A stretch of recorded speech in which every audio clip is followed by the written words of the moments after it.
Alright, good morning everyone. Day 6. So, diba? Hapit ng tapos sa kasimana nagsigay. I'd like to put a title on this message this morning. Blessed to serve. Alright? Murag na ate maigo na sa dani ron. Tirahan na to. James 1:17. Whatever is good, whatever is perfect, is coming down to us from God our Father, who created all the lights in the heavens.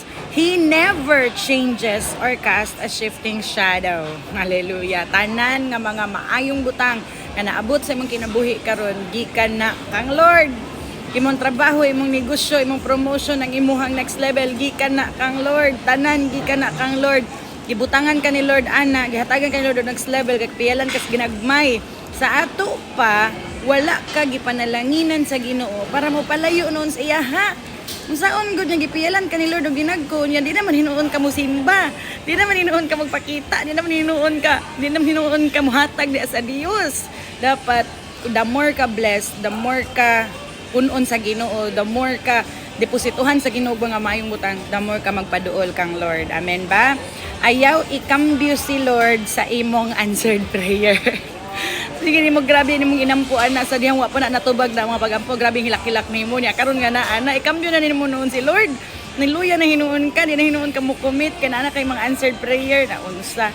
Karang naabot karon sugod pa lang na naapay sunod nga wave ana, no, dikit kang Lord.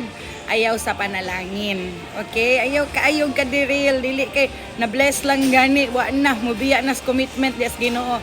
Na bless lang gani ka, busy na kayo ka. Ayaw ka ayo, ha? Kusog ba kita mga Ginoo. Unyag tagaan na ta ni Lord. Si Lord ang tong unang i-give up.